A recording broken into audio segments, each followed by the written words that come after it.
சேதன இரசாயனத்தில் இருக்கின்ற அறிவுகளை நான் தினமும் பகிர்ந்து கொண்டிருக்கிறேன்.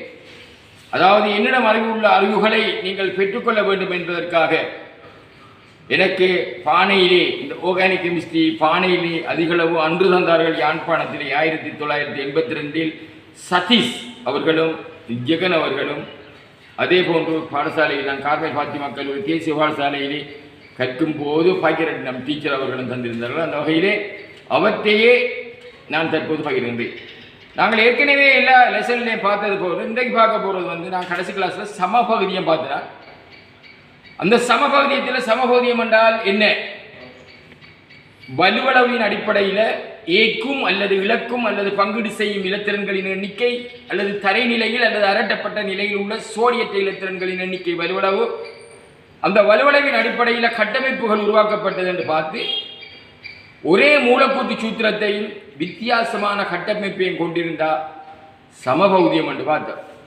ஒரே மூலக்கூற்று சூத்திரம் வித்தியாசமான கட்டமைப்பு இருந்தால் அதனாக சமபகுதியம் என்று பார்த்தோம். ஐசோமெட்டிசம் or isomers,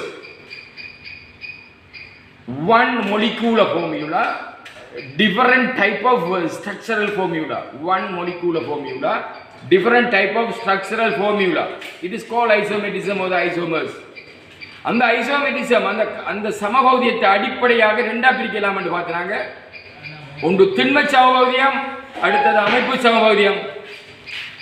திண்ம சமபகுதியம் solubility, that isometism or isomers can be divided into two, basically divided into two: solubility isometism and geometrical isometism. Solubility isometism and geometrical isometism.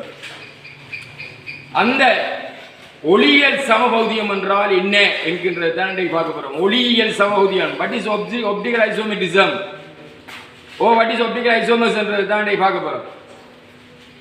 இந்த ஒளியியல் சமபகுதிய இயல்புக்கு விடையளிப்பதற்கு இந்த ஒளியியல் சமபகுதிய இயல்புக்கு விடையளிப்பதற்கு சமச்சீரற்ற காவல் அணுவை கொண்டிருத்தல் வேண்டும். சமச்சீரற்ற காவல் அணுவை கொண்டிருத்தல் வேண்டும். சமச்சீரற்ற காவல் அணு என்றால் என்ன இதை பார்ப்போம். சமச்சீரற்ற காவல் அணு என்றால் காவனுக்கு வலுவளவு 4 என்று சொன்னால் 4 வலுக்கள், 4 பிணைப்புகள், அதுதான் சொல்ற காவனின் 4 வலுக்களும் அல்லது காவனின் 4 கூட்டங்களும் அல்லது காவனின் 4 தொகுதிகளும். 4 வித்தியாசமான கூட்டங்களே பி சி டி வித்தியாசமா இருக்கும், டிஃபரண்ட். இதோட இந்த காவனத்தை சொல்லுவாங்க சமச்சீரற்ற காவனன். சமச்சீரற்ற காவனன் பார்ப்போம். இந்த காவனை சொல்லுவது சமச்சீரற்ற காவனன். ஒரு தொகுதி சமச்சீரற்ற காவனனை கொண்டிருந்தால், ஒரு கட்டமைப்பு சமச்சீரற்ற காவனனை கொண்டிருந்தால் ஒளியியல் சமபகுதிய இயல்புக்கு விடையளிக்கும். மறுதலையாக ஒளியியல் சமபகுதிய இயல்புக்கு விடையளிப்பதற்கு சமச்சீரற்ற காவனன் இருக்க வேண்டும். சமச்சீரற்ற காவனன் இருந்தால் ஒளியியல் சமபகுதிய இயல்புக்கு விடையளிக்கும். ஒளியியல் சமபகுதிய இயல்புக்கு விடையளிப்பதற்கு சமச்சீரற்ற காவனன் காணப்படும். இப்ப பார்ப்போம். ஒரு உதாரணத்தை எடுத்து பார்த்தோம் சொன்னா இப்படி எடுத்து பார்ப்போம். CH3 CH OH COH என்கின்ற ஒரு தொகுதி எடுத்து பார்த்த வேண்டாம். இந்த காவன் எடுத்தா இந்த காவனில் கொடுக்கப்பட்டுள்ளது ஒன்று ஹைட்ரஜன், மற்றது CH3, அடுத்தது OH, அடுத்தது COH என்று பார்த்தோம். இந்த காவன் எடுத்து பார்த்தீங்கன்னா இந்த காவனின் 4 வலுக்கள், ஒன்று ஹைட்ரஜன், ஒன்று CH3, ஒரு ஹைட்ரஜன், ஒரு மெதைல் கூட்டம், ஒரு ஹைட்ராக்சி OH கூட்டம், அடுத்தது கூச் அமில கூட்டம். ஆகவே இந்த காவனை சொல்ல சமச்சீரற்ற காவனனே. ஆகவே இந்த காவனனாக சமச்சீரற்ற காவனன் என்று போட்ட வேண்டாம். இதில் சமச்சீரற்ற காவனன் இருப்பதால் ஒளியியல் சமபகுதிய இயல்புக்கு விடையளிக்கும். ஒளியியல் சமபகுதிய இயல்புக்கு விடையளிக்கும். அதே மாதிரி இன்னொரு கட்டமைப்பை எடுத்து பார்ப்போம். RCH NH2 COH, இது ஒரு அமினோ அமிலம்.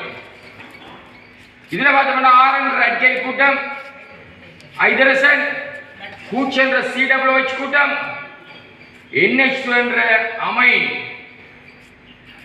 ஆகவே இந்த காவனில் கொடுக்கப்பட்டுள்ளது ஒன்று ஹைட்ரஜன், அடுத்தது R என்ற அல்கைல் கூட்டம், அடுத்தது COH, அடுத்தது NH2.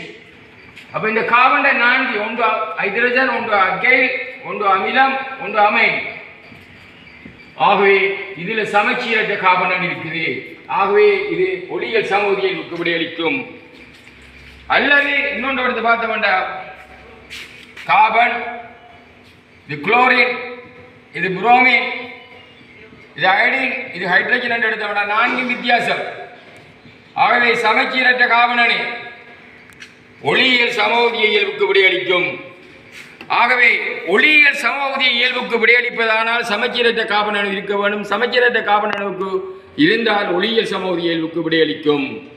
ஆகவே ஒளியியல் சமூகத்திய இயல்பு என்ன, 2 வகைப்பட்ட அடிப்படையாக நாங்கள் சமூகத்தியங்களை திண்ம சமூகத்தியம், அமைப்பு சமூகத்தியம் என்று பார்க்கக்குள்ள இந்த திண்ம சமூகத்தியத்தில் ஒன்றுதான் ஒளியியல் சமூகத்தியம். ஒளியியல் சமூகத்திய இயல்புக்கு விடையளிப்பதற்கு சமச்சீரற்ற கார்பன் அணுவை கொண்டிருத்தல் வேண்டும். சமச்சீரற்ற கார்பன் அணுவை ஒரு கட்டமைப்பு கொண்டிருக்குமாக இருந்தால் அது ஒளியியல் சமூகத்திய இயல்புக்கு விடையளிக்கும்.